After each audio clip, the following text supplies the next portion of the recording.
want people to see empathy as a healing force in themselves that they can activate every day. And that by activating empathy, and I am going to care for myself today. I'm going to have empathy for everything I'm going to go through. I'm not going to get out a hammer and beat myself up. I'm going to have empathy for myself. And I want to transform my relationships so that I can be more emotionally intelligent in my relationships and intuitive. Because if you have empathy and you have intuition, you're going to be listening to your partner or your friends or whoever you're with in another way. Peace and riches blessings. I am Michael B. Beckwith, the host of Take Back Your Mind.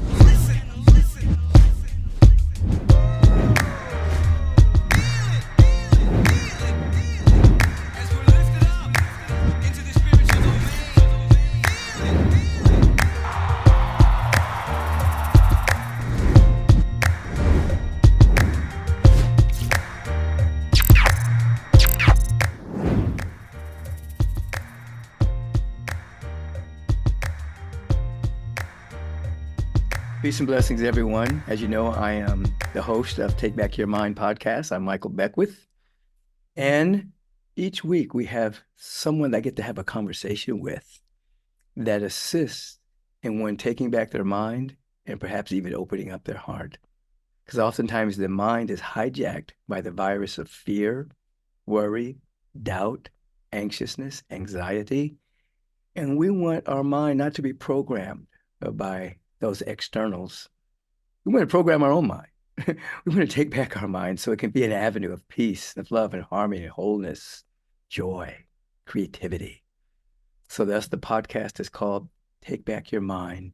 Subtitle, Let's Open Up Our Heart. And today I get to be with Judith Orloff. Welcome, Judith. Thank you so much, Michael. It's good to be here. Absolutely. If you don't know who Judith Orloff, let me tell you.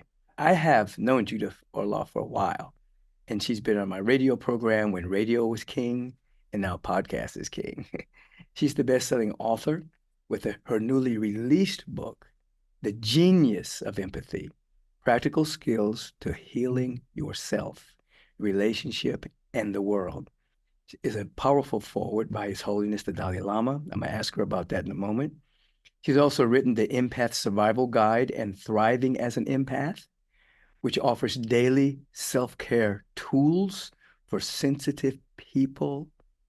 She integrates the pearls of conventional medicine and cutting-edge knowledge of intuition, empathy, energy medicine, and spirituality. She's a doctor.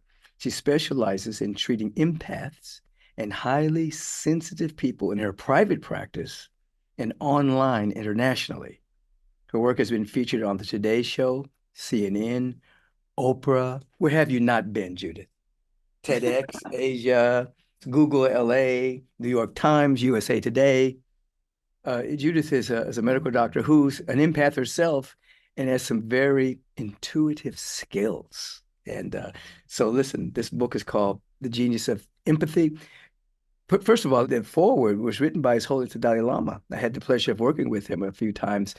How did that come about? It came about where I thought of who would I want to write the foreword of all the people I know and in the world. And it came to me that the Dalai Lama would be that person. And I had no idea how to reach out. So I went to his website and it just said, contact us. So I just pressed the button and I added my the book manuscript and a note saying who I was.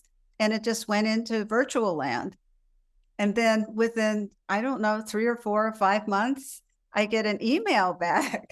I had forgotten about it by then, saying, this is the Dalai Lama's office, and we think your book on empathy has promise. And he'd like to write the foreword to it. You were from getting an endorsement all the way to a foreword. I had asked just for a sentence or two, and he said, no, I think he would like to write the foreword.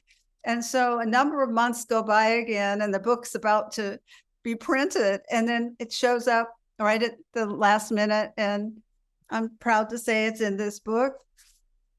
And it's a highlight of my life to get a foreword by him. And to me, he is a hero, and he embodies empathy. He embodies how to be dignified and gracious and powerful in the midst of destructive energy and in the midst of sorrow and pain and isolation from one's land and one's people. So I just feel incredible about it. So thank you. It was fun to share it with you, Michael.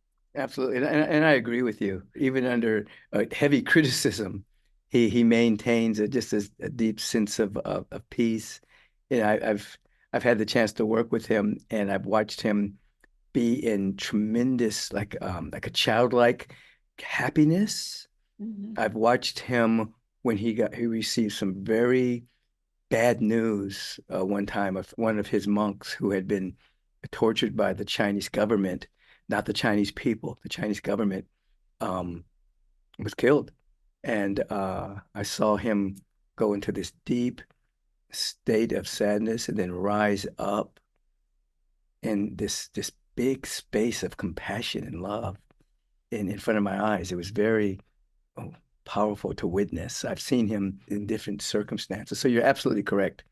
And even when he was under criticism a few months ago, you know, his maintaining his dignity and his love and not attacking back was very powerful to witness. So he's a man of true honor.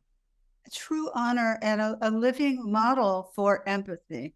Right. And that's what, you know, I try to be, and I know you are. And it's just something so important. I wanted to write a book about it because our world is going in the opposite direction. We're going against empathy. You know, we're going into anti-empathy. And so it's time for a turnabout and a change in mindset and to bring it back to where it's supposed to be going, which is to the heart. Is that why you were inspired to write the book? Because of you're looking at what's going on the planet with wars, the rumors of wars, and a lot of things rising up on the planet, at least getting a lot of attention by our media. Is that what prompted you to write the book? Yes, and I wanted to go beyond the book just being for empaths. My last book, The Empath Survival Guide, was mainly for empaths, but I wanted to expand it to include empaths and highly sensitive people, but also everyone who is interested in developing their empathy on any level, whether it's in government, whether it's in healthcare, whether it's in your personal life, whether it's in how you treat yourself with self-empathy, which is so key. It's a primer on how to turn the energies of the world and the fear energy inside the self around to come from the heart, another place, and how to get there. Now, how would you describe empathy? What is your definition of that? Well, empathy to me is feeling what other people are feeling.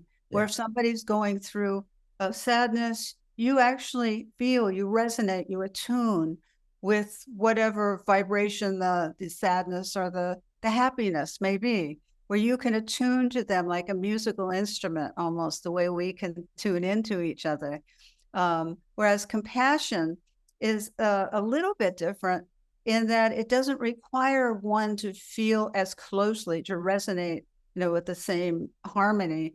It's about giving and being of service to others and helping others, but it's not the actual energetic of I feel you and I'm with you and I'm vibrating with you. That's empathy. Right. I would agree with that. Yeah. Compassion is I want to alleviate suffering. Empathy is I can actually feel your suffering as well, which could lead to compassion as well. Yes, of course. Yeah. So in this particular book, The Genius of Empathy, what are the main points you're seeking to cover here? What do you want people to actually get? I want people to see empathy as a healing force in themselves that they can activate every day. And that by activating empathy, and I am going to care for myself today. I'm going to have empathy for everything I'm going to go through. I'm not going to get out a hammer and beat myself up. I'm going to have empathy for myself. And I want to transform my relationships so that I can be more emotionally intelligent in my relationships and intuitive. Because if you have empathy and you have intuition, you're going to be listening to your partner or your friends or whoever you're with in another way. And there's a chapter on empathic listening, how to empathically listen to somebody, how to be with somebody, which I think is very important. And just basically with empathy, just what people want. This is a secret to communication. People want to be seen. They want to be heard. They want to feel that they're important. And they just want to be listened to, And this is even if you don't agree with them. It's even if you don't like them. Human beings are very similar. I know that, just from my experience as working as a psychiatrist all these years, no matter what their bravado is on the outside or all of the, the emotional intensity, this is what they really want. And if you want to find that out, just practice with somebody. Just listen to somebody, say, I hear what you're saying. It's an important point of view. I'm glad you brought it out. And it's good to be with you.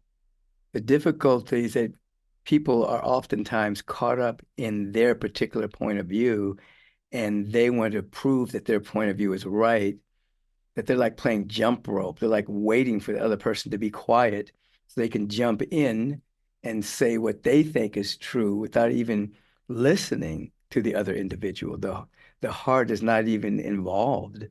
So there's no empathy at all. There's not even, you use the word listening, there's not even listening there. And that could be, but empathy, I want to make a point. What I say in the book, it's not being empathic to somebody or to people 100% of the time. It's not. That's not what empathy is. Empathy is about learning how to set boundaries. It's learning how to set limits for yourself and how much you talk to someone actually, or how long a conversation goes on. And so it's important if somebody's being abusive in a conversation and there's no hope in the world they're going to be empathic, you have to set the limit and excuse yourself. You've got to interrupt. People have to get used to interrupting this because this negative toxic energy just gets dumped on you. I like it. Yeah, that's not okay. And you could stop it very quickly. I encourage my patients, if they're like with their spouses, if one of them happens to be abusive and they're in a car, you don't want to get in a car with an angry person ever, because the energy is much more intense in a car and that can't dissipate. But I always tell my patients, just get out. Just go get an Uber. Just say, I cannot take this. You can't seem to control yourself. I'm leaving. And, a few of them do it. They just stop the car and get out. So that means they're being empathetic to themselves. That's right. That's right. They're not enabling somebody who is out of control. And so with empathy, it means learning how to set boundaries in addition to that deep caring. And in the book, I give multiple examples of how to do that, but I think it's important for everyone to hold it in their minds that that's possible. As sometimes people feel that if they set a boundary or a limit with someone, they're not being caring, they're not being empathic. They're shutting them off. They should be there 100% of the time, listening to the bitter end of whatever it is they're going to say. And that is something I'd like you to rethink. Because that's not what taking good care of yourself is, or empathy, or elevating your spirit. It means accountability and assessing each situation. I have a chapter on narcissists, psychopaths, and sociopaths. How to identify them. These people have empathy deficient disorder. Yes. That's like no empathy. Forget it. No empathy. And all you empaths out there who want to love somebody back to health, who are, will not happen. You may want to try it out. And 25 years later, I'll get a call from you saying, I'm ready to get it. Didn't work. You can't love a narcissist back to health, is what you're saying. No, but empaths and sensitive people, I wrote this chapter so that you're aware of that. You can diagnose a narcissist or a sociopath. There are signs. They're all the same, basically. Where are they? That somebody's in a relationship and they think the person may be a narcissist. What are some of the signs there? Oh, some of the giveaways: gaslighting. If somebody makes you think you're crazy, and you say the sky is blue, and they said, what's wrong with you? The sky is pink. Can't you see that? Is there something wrong with your vision? Is there something wrong with your mind? And to get, very abusive, and they do it over and over and over. And then by the end, the person is just losing their self-esteem. So that's gaslighting or love bombing. If you meet somebody and you get an excessive amount of love all the time, and then when you challenge them and don't do things their way, they become cold, withholding, and punishing, and all the love goes away. That love, you have to test the love bombing technique. That's one of the techniques in the book, is that you have to say, I'm sorry I can't go with you on Friday night because I have other plans. And then if the love bombing stops and the being cold and withholding and punishing comes in, that's a sign you're with a narcissist. As what narcissists are after, and I want everyone to know this, is power. They're not after love. They're after power. And it's a different entity. And empaths have a hard time seeing that because they're so full of love and so full of caring. And I want to connect to you. I want to understand you. I want to listen to you. And narcissists, not like that. I want to control you. Right. The empath ends up hurting themselves by trying to assist the narcissist or someone along those lines. And they may be in that ditch for a long time. So your book is absolutely, one of your chapters is showing people the signs, so they don't have to go down that long trek of trying to find something out. I pray that they don't. I mean, I've worked with so many people, and I know not everyone listens to me, but they don't, because they're in love. I'm my soulmate. But is he love bombing you? You still have to, totally sober. You've got to go through that list. Is he love bombing me? Is he self-absorbed? Does he care more about himself than other people? Do you have to do things according to their way of thinking, or else they become cold, withholding, or punishing? Are they gaslighting me? The whole list. And most narcissists do the same thing. That's the great news. So that you can, if you see one, you've seen them all, basically. And I'm very suspicious of overly charming people, because narcissists tend to be extremely charming. Not to say you can't be charming and a wonderful person, but narcissists are just known for the super charm. And so just go slow, be cautious, try not to get sucked into the whirlwind of all that. You reminded me, I had a friend that was telling me about this guy she was really falling for, and he was so charming. He would open up the door for her, of her car, and it was just so much. And I remember saying to her, I think you need to be careful. Me and a friend of mine were telling her, you need to be careful about this guy. He sounds too perfect. Yeah. And she got mad at us and said, no, you don't know. This guy is so beautiful. He took me to dinner the other night. He did this, he did that.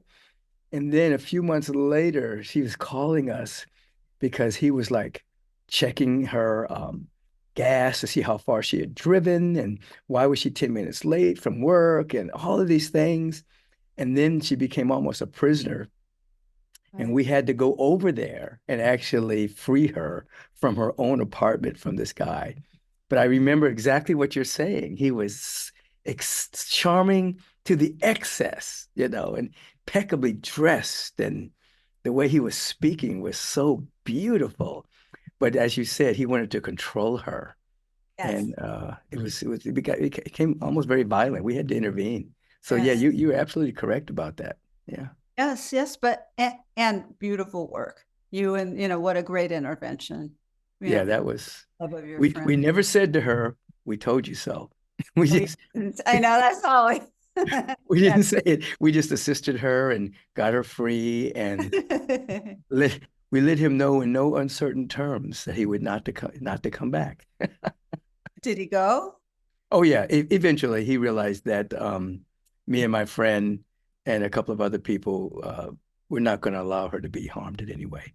That's wonderful. Yes. Yeah. Let's just say if someone doesn't have a group like you, and they're alone and they want a divorce from their narcissist spouse, what the spouse typically does is try to woo them back again. Oh, I'm thinking about you. Send a text. I'm thinking about you. I feel so sad that we're not together. I'll go to therapy. And so they start all of that. And the other person goes back a lot of times, and it just starts up the same old, same old. There's a saying, the heart knows when it's had enough. And I implore all of you to ask yourself that if you're in such a relationship. These people are empathy deficient. Right. Everyone to get that. I mean, it's so hard when, with everyone at Agape and, just the love, tremendous love that you're used to being around. There are people who don't have that neurological wiring. Okay, I hope you can get that. It's so hard for some people to get, but it's just one version of human. And of course, the psychopath, if you look at all the charming psychopaths, including Charles Manson, and the power and the damage of what he did with all his charm. That's the extreme example, but it's on the continuum. Right. So be careful and beware and go where the love is. Go where the love is. And, if you suspect someone's a narcissist, I always say, challenge them with a little challenge in the beginning. Just don't do something their way and see how they handle it. Yeah. If they go crazy, keep on going. That's right. Let me ask you, you combine as a psychiatrist. I don't know if I told people that. I did say you were a doctor, but you're a psychiatrist. And you're a psychiatrist with, I know we've interviewed before, tremendous intuitive skills as well. As a matter of fact, in the beginning, you had to learn how to become absolutely available to your intuitive skills. Now, how do you combine your psychiatric skills and your empathic skills and traditional science? How does all that work together in your practice? Beautifully, perfectly. There's no the old thinking is you're either intuitive or you're linear and intellectual. But I'm telling you, we are capable of being everything. I use all my linear knowledge when I listen to people. I use all my medical knowledge, traditional medical knowledge. I remember a lot, and I listen from that framework, but I also am listening from my heart and my empathy and feeling what it is that's going on in there. It's like traveling a canyon, or you're going in and kind of feeling all the crevices where you can get to know someone that way in terms of my patients. And then intuition, listen to whatever intuitions come to me in a session. It could be, it's time to go to an ice skating rink. So have some fun.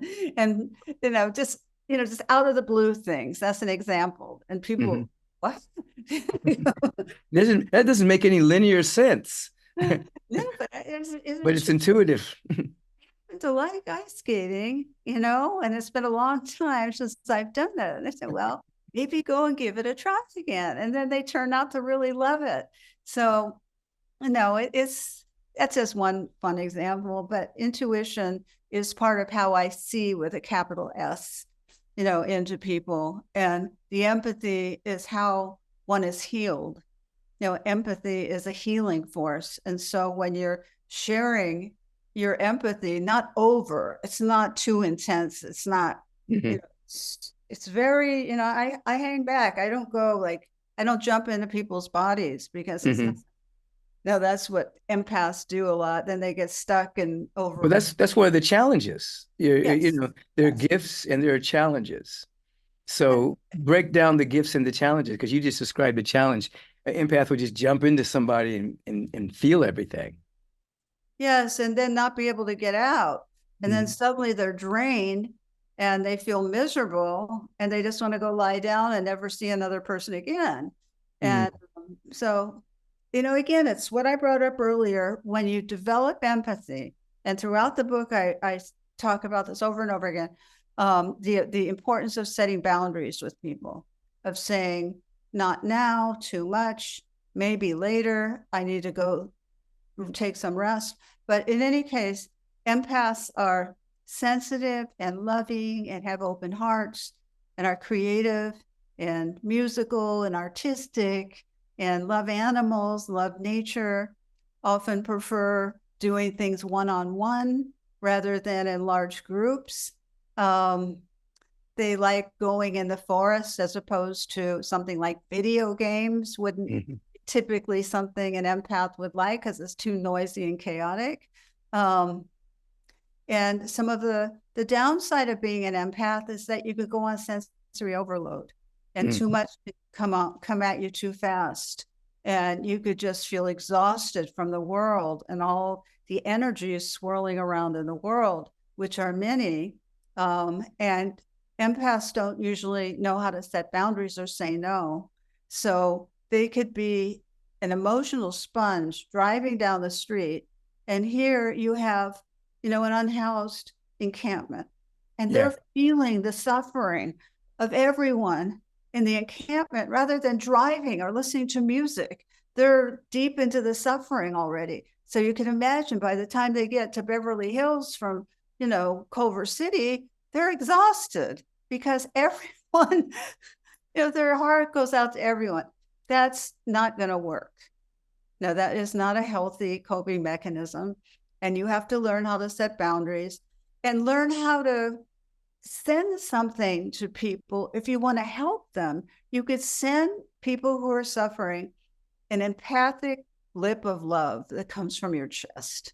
And you could just go by this, whatever suffering you're encountering, and send them something. So you're giving them something. So you're not just walking away a miserable mess and they're just, suffering, you're suffering. That's, not going to be productive. And it doesn't mean that you're not compassionate if you say no to taking on their suffering, because that's what a lot of people feel with their early religious upbringing, that as compassionate people, they need to help everyone. And Right. the downside of being an empath is you can't help everyone. You can help many people, and helping and giving is such a high and it's such a wonderful feeling and a reason to be and, and all that. But there's got to be a limit to it. There's other things your human body and spirit need other than just constant giving. Now, I appreciate what you're saying because I learned that a number of years ago, I was visiting a woman at the hospital and she had cancer. And I prayed with her and we had good conversation. And then as I was leaving the hospital, I walked through the ward that had a lot of people that had cancer. And by the time I got downstairs, I was just so tired. And I felt it was Kaiser Hospital on Sunset. When I got downstairs, I had these suicidal thoughts in my mind. And I thought to myself, there was a bus coming. If I timed it just right, I could place myself in front of this bus and end it all. Then I said, why am I thinking these thoughts? I'm not suicidal. And I realized I picked up all the thoughts of those people that were ready to leave their body. Yes. And I had to learn how to protect myself from picking up all that energy. And exactly what you said, I learned what I called how to radiate and how to share rather than pick up energy. I learned how to send energy, which became a protection for me. Right. Yeah. Right. Exactly. And it does some good because it helps the other people. Or, I know it's a beautiful, beautiful story, Michael. Yeah. But on the same subject, so I have a chapter on healthy giving versus codependent giving, which is really important to learn how to give in a healthy way. But if I know many empaths who are getting so overloaded watching the news all the time. Yes. They become news addicts and they watch and it's so horrible, one thing after another, bad and then worse, and it's very important for empaths to limit the amount of news that they watch and to take care of themselves so that you have maybe 15 minutes in the morning going on Google News, or if you must watch television, limit the amount of time, you're doing it, and have a life, and have a life. Wow. Yeah, have a beautiful life. There's suffering everywhere, but you can have a life. You could go for a walk. You don't have to sit and watch that news all the time. You can look at the little birds. You can look at the sky. You could look at the children playing. You can have ideas, creative ideas come in your mind if you allow the open space. And that's really important to remember But if you want to say a prayer for those who are suffering, in the back of the book, I end with that prayer. And it's possible for you in your meditation space at home when it's quiet, just you, to put your hand on your heart and send healing energy and wish love and healing to everyone, let's say in Ukraine, everyone else who's suffering. You could send your bubble of energy and it goes out your window and it goes out into the greater world and it travels all the way over the seas to get to the right people who suddenly have a second wind, or suddenly they have an idea, or suddenly they feel better and they don't know where it came from. But that's the energy of prayer. Right. Prayer is the first wireless technology. It's instant. It's right there. Yeah. That's right. That's I, right. I was in conversation recently with the Venerable Dayana Yahu, the lineage holder for the Cherokee Nation. And I said, "How you doing?" And she said, "Happiness is my job." That was the first words out of her mouth to me. And it's exactly what you're saying. She was saying in substance, that we have to take care of ourselves. We have to have an elevated state. That's what helps the world. Not getting in the muck with people. We don't cut off our compassion, but we have to maintain that higher state. And at Agape, we say we're here to localize a cosmic celebration. It's Yes. exactly what you're saying. Yes. It's not Yes. it's not having a blind eye to the That's, negativity, but it's that's not picking up right. the energy. That's right. Yeah. And one of the boundary setting techniques I have in here is observe, don't absorb. I like that. Where you can observe whatever suffering or happiness. You can observe. I mean, you can absorb happiness if you want. That's Right. not a problem. It's the absorbing the fear or the suffering or the pain that has to be a problem in your body if it's not yours. And so if you just practice observing, maybe take a step back with loving detachment, this book is a book full of techniques. Mm. Of techniques. These are practical skills to heal your sensitive self, your relationships in the world. This isn't just about theory. This is, what do you do when you're in a situation when you're arguing with someone and you can't find empathy? Then, it's kind of working it out beforehand. So you have a script, you have a sense of what to do and what to say in those types of situations. Or if your loved one is ill and suffering and you're just going down the drain with them, what do you do? How do you find self-empathy for yourself? How do you get a little bit of distance so that you can be of service and not be totally demolished by it? Right. These are all practical examples. How do you be around, somebody who's dying? How do you do that? How do you be around a birth? Yes. How do you, be around a coworker who you can't get along with, who's draining your energy? How do you show empathy there? How do you find empathy with somebody you just hate their belief system? It's so anti everything you believe in, and here they are spouting it. Why would you even want to try and find empathy? And what would you have empathy for? It's not their beliefs. It's the whatever caused them to hate. Yeah. Yeah. That's a disability of the heart. What Yes. causes people who are so hateful are not happy. Yes. That's so true. They come from a good place. In this book, you're helping people not feel bad about having a boundary, not feel bad about taking care of themselves, because sometimes people who are so empathetic will feel bad. They don't take care of somebody. They don't, reach in and go overboard to assist. You're assisting people to not feel bad about that. Like you just said, you don't have anything to give if you're totally absorbed with the negativity of the world or of an individual that's trying to pull you into the abyss of fear or worry or anxiety. You're saying no, don't feel bad about that. You gotta take care of yourself. I say feel good about it. Yeah. I say feel good about taking that one step back when you need it. And saying, no, I can't listen for 2 hours. You become the decider and where your energy goes and where your empathy goes. If you want to listen to a friend for 3 minutes, if they keep repeating themselves, just say, I have 3 minutes and that's what I have. And they say, well, what kind of friend are you? I'm a wonderful friend and I love you. I love you, but I can only give you 3 minutes. And you repeated yourself 6 times. That's right. And so, We're in a loop here. Do you want to come out of the loop, or do you want to keep staying in the loop? You have 3 minutes.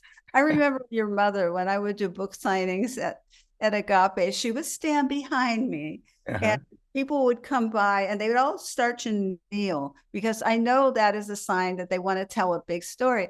And we go, honey, don't tell life stories. This is a book signing line. Don't tell life stories.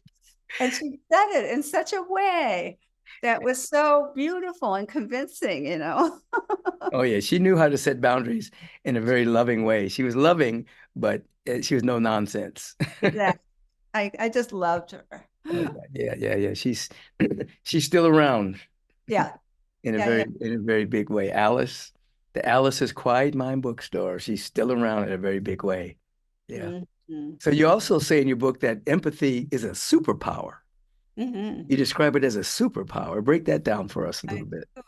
Empathy is the ability to come from your heart and heal, to heal yourself, to heal others, and to heal the world in general.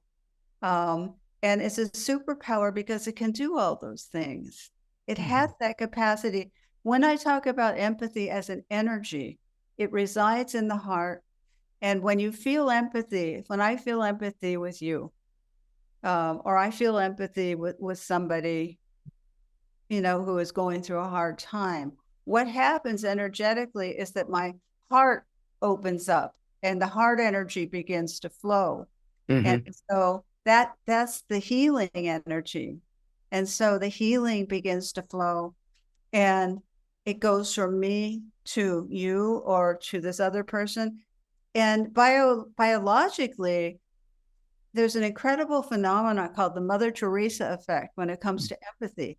And it's been shown that if you witness an act of empathy, if you witness somebody giving a great act of empathy, your antibodies will go up and your autoimmune and your immune system will become stronger as a result of simply watching an empathic act.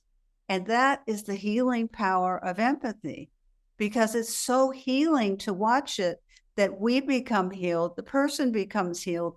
And the more we do this, the more it's going to spread like wildfire, because this is what people need. This is what people are wanting. They might not be able to articulate it. They might have a whole lot of bravado about why they don't need it. But deep down, if you see through the layers, you see, I just want to be seen. I want you to think I'm important. I want you to appreciate me. You know what you just said? You said it spreads like a wildflower.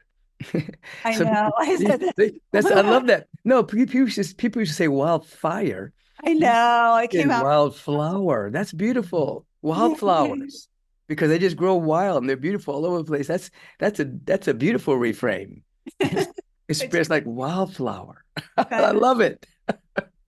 And it has a very it goes back to protection as well, because when you're spreading like that, you're not getting caught in the person's story, but when you're radiating that kind of energy, I think it creates a force field that prevents negativity from coming in your direction, because you're radiating something. So that's right. The radiation is a force field. Yeah. And the empathy is a superpower because that's the source of the radiation. Yes, empathy and love is the source of radiation, and then that doesn't exactly keep people away, but it keeps their dirt from getting on you. It keeps, exactly. Because sometimes they want to be around you like moths to a fire. You become like spiritual Teflon, kind of, Right. Yes, it's true. And I want to say also that there are other techniques for shielding. Oh yeah, please share that. People are walking the streets. There's a lot of stress happening out here. What are some of the great techniques that people can begin to use to protect themselves, particularly from the stress of others? Yes.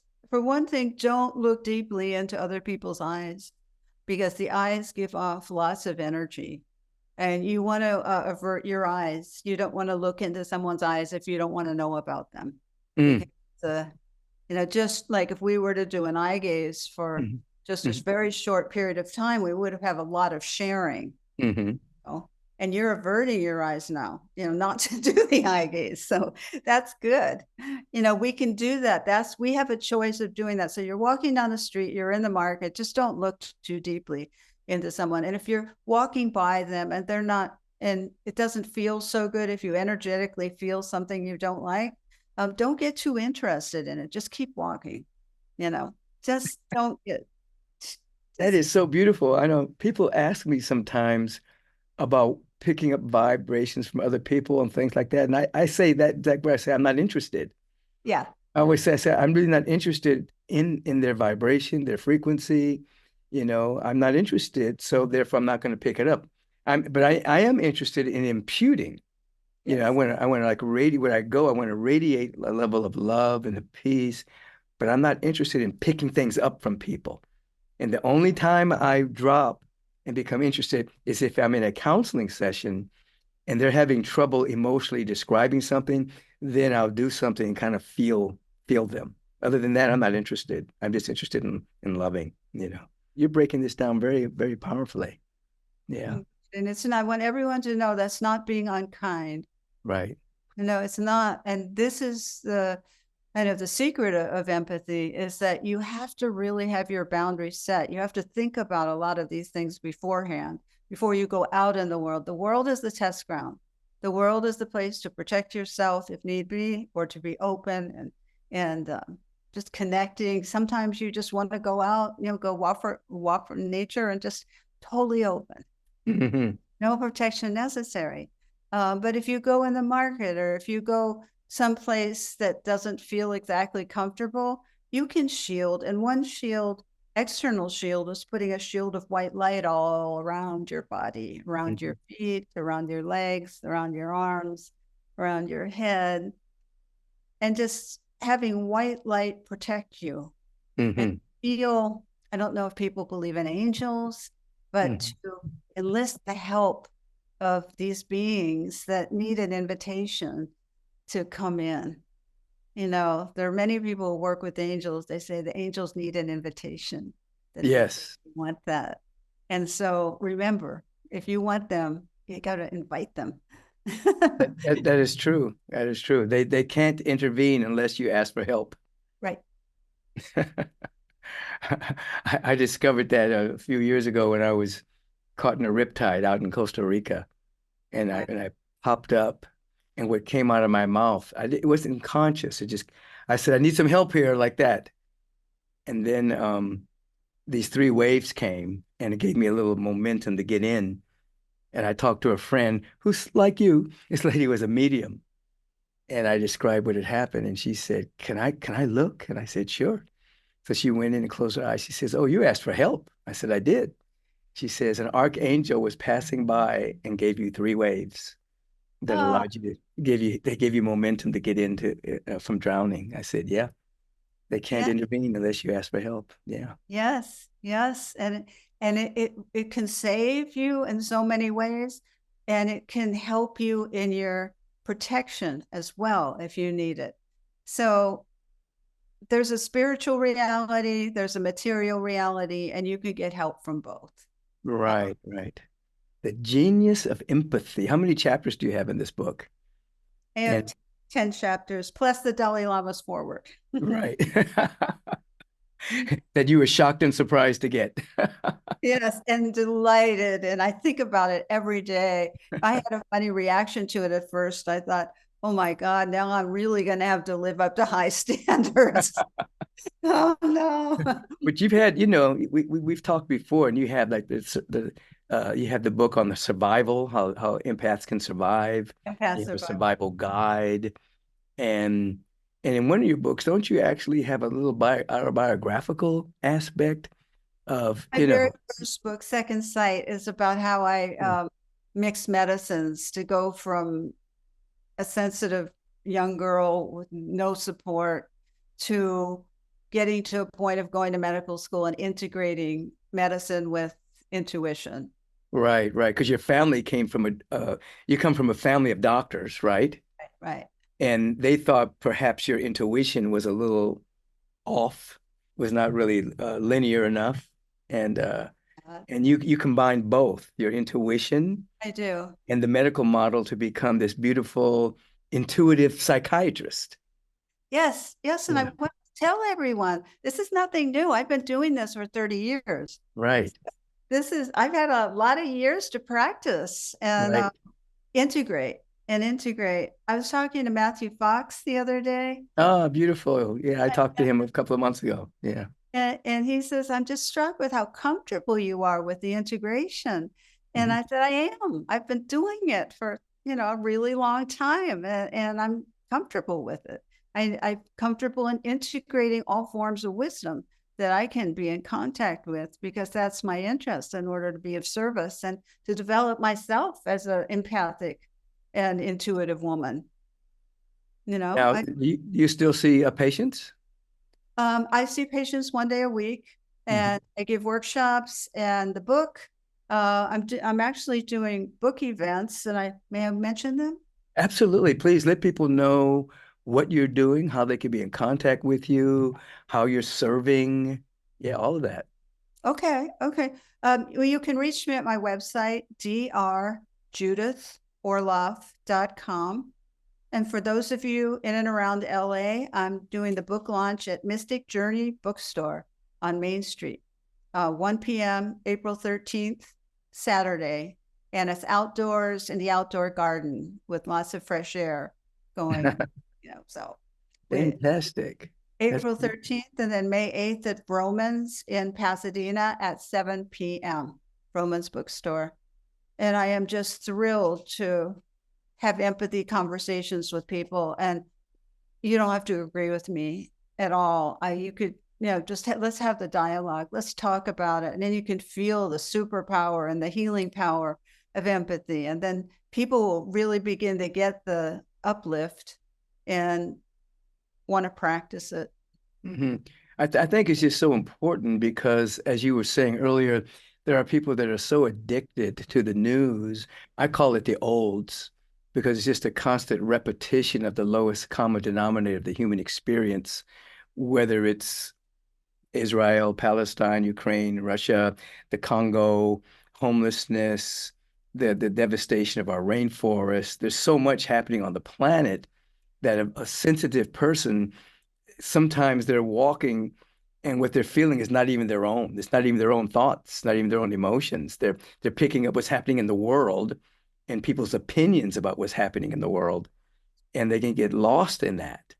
And so I think what you're teaching and what you're sharing is extremely important for people to learn how to protect themselves, have certain boundaries, to love themselves first.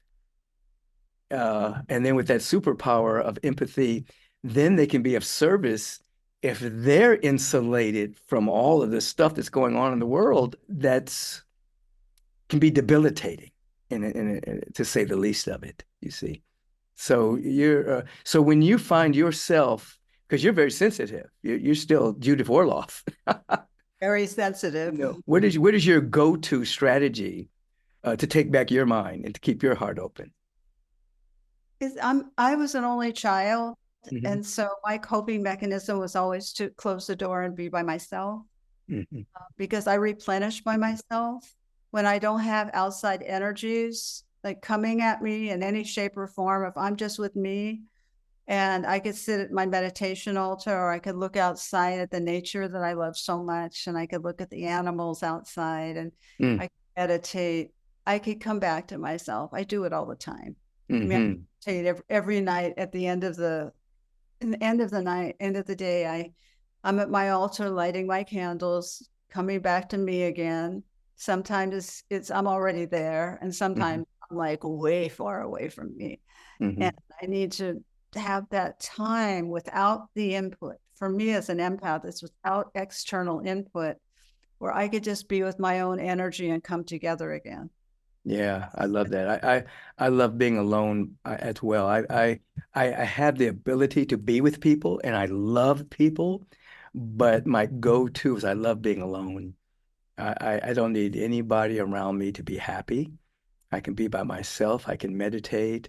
I can just sit and contemplate an idea until it takes me into the portal of greater insight. And I love people. But Right. I think as a child, I really liked being alone. That I learned how to be with people when I got older. So my first movement is aloneness. And then I learned how to be in front of people and to talk to people and all of that. So now I'm integrated. I can do both. But I have no problem being by myself. It's Yes, yes, or with yes. nature or, go out in the backyard and just hang out with the tree for a moment, Yeah.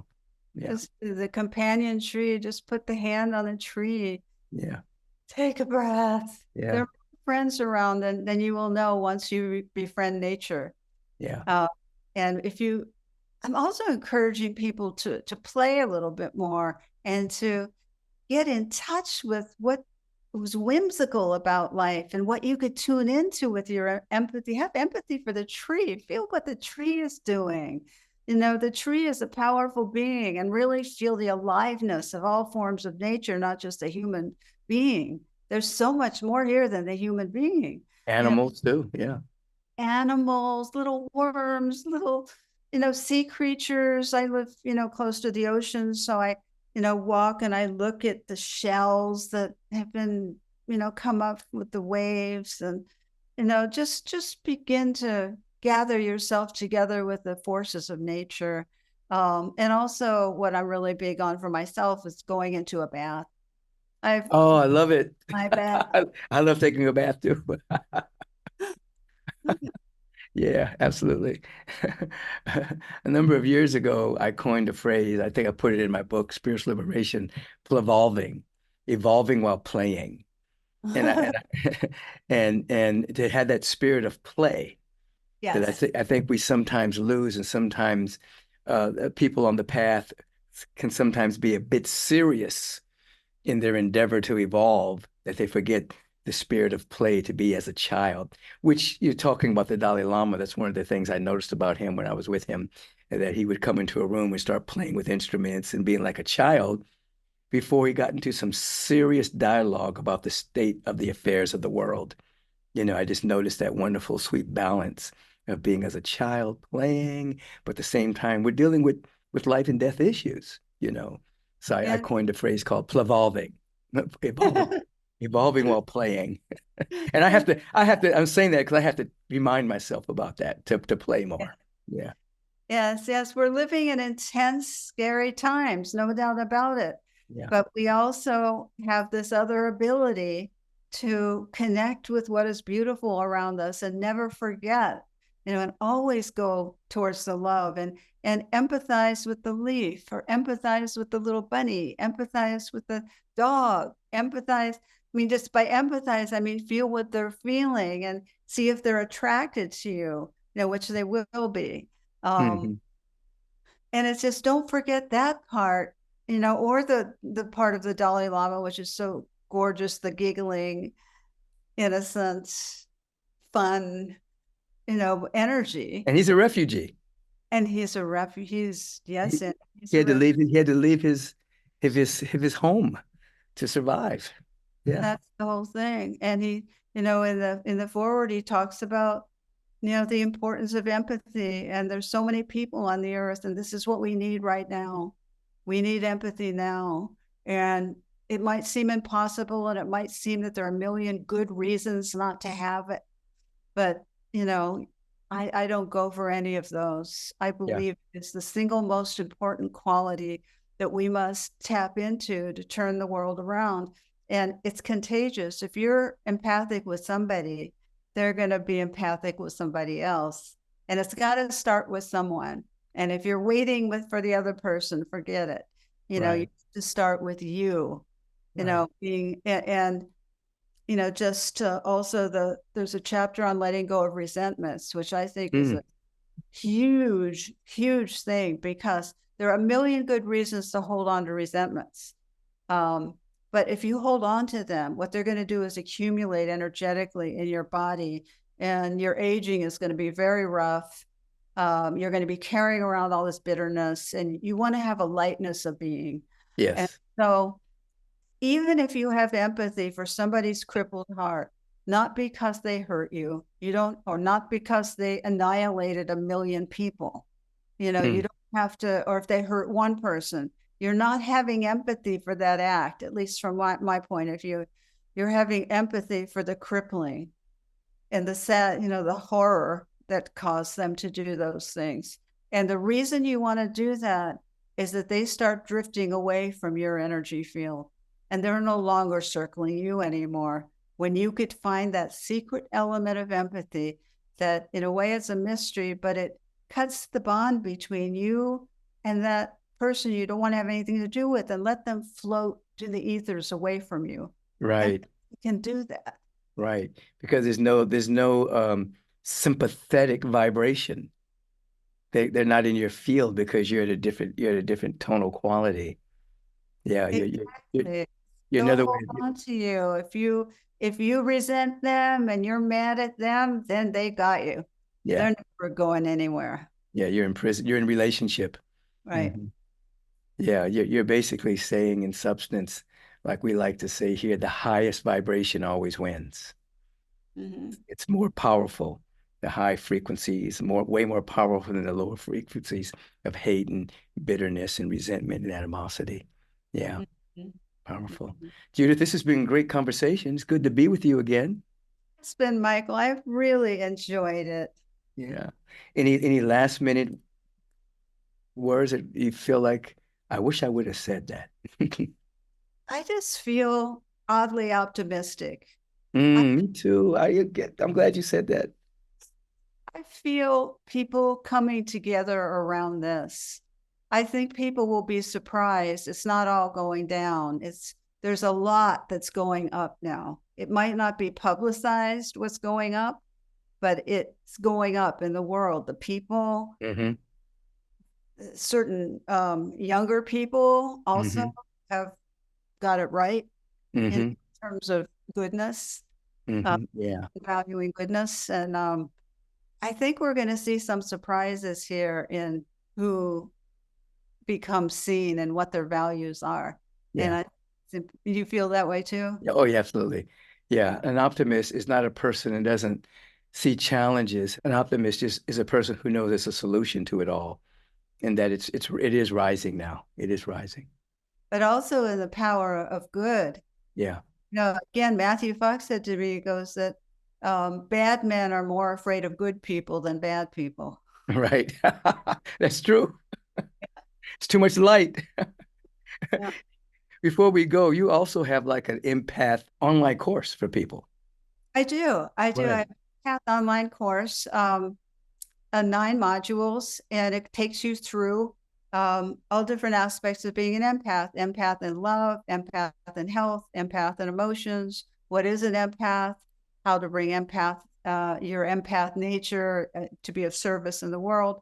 So that's on drjudithorloff.com, as is my book tour schedule.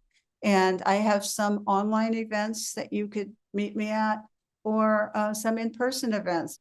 Hey, everyone, this is Judith Orloff. You've seen her right here on Take Back Your Mind. Thank you, Judith.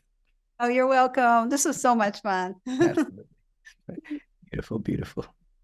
I'll talk to you soon. Okay. Bye. Bye-bye.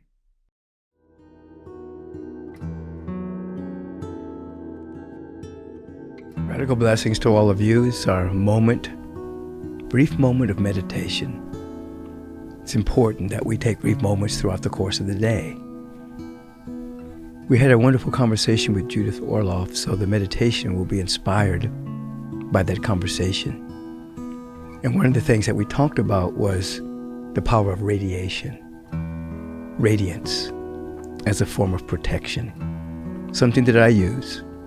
I teach people at times, if you're going to walk into a room, instead of wondering what kind of vibrations you're going to meet in that room by other people, no. Instead, you say to yourself, what kind of vibration do I want to bring into the room? And then you feel into that, Breathe into that and then walk in with that. You walk in with a sense of peace. You walk in with a sense of love, a sense of joy, a sense of confidence. It's also a dynamic way of protecting yourself, because you're radiating energy that becomes a kind of a vibrational field that keeps the lower frequencies from coming into your auric field. So we're going to do a little bit of that as a part of our meditation today.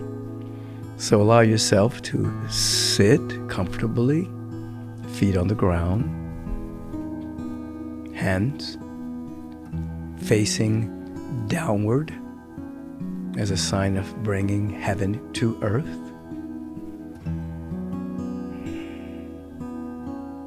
And think about a moment where you felt safe, confident, and full of joy, peace, and happiness. Safe, full of joy, peace, and happiness. Feel those frequencies, feel that vibration.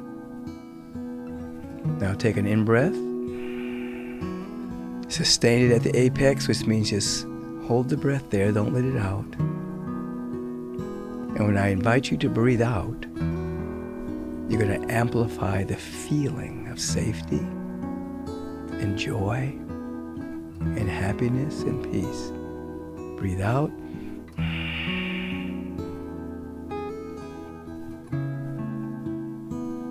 Now imagine that those qualities are radiating from the center of your being. You're radiating the feeling tone of safety, joy, peace, and happiness. It's not coming from any condition. It's coming from your own being. I have taught over the years at Agape International that the highest vibration always wins. The highest vibration is stronger than any lower vibratory frequencies. Resentment, animosity, fear. The higher vibrations vibrate with more strength and power than the lower vibrations. So imagine that you are radiating those qualities from the center of your being, from your entire being, that is 360 degrees, emanating from your physical body, your mental body, your emotional body, and your etheric body, radiating those qualities. Just be with that for a few seconds. You're radiating the power of radiance.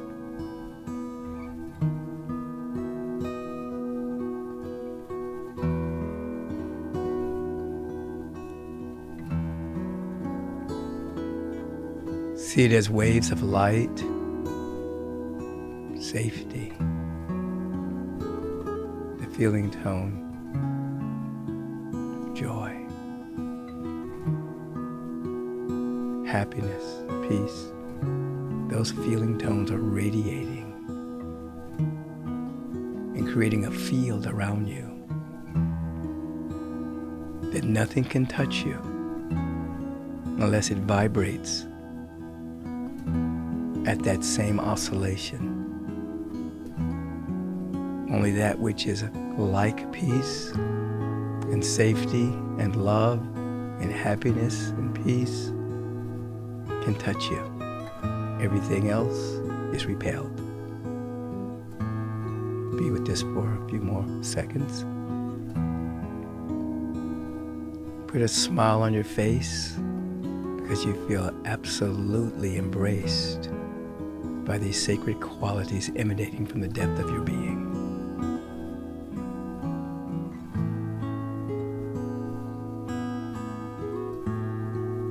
Nothing can touch you except like qualities.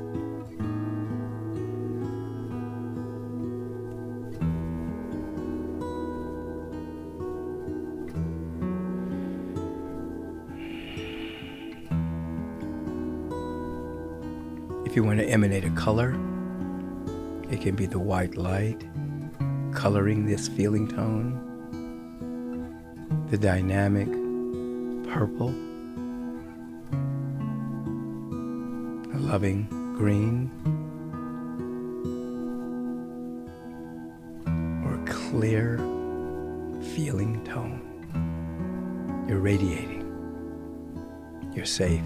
You're at peace. You're in joy. You're in happiness now. We give thanks for this and we allow it to be so. We open our eyes and we feel the frequency of, and so it is. Have a beautiful day.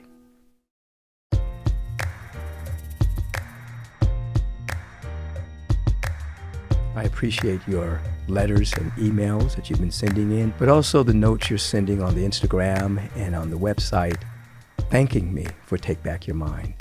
And I thank you for your support.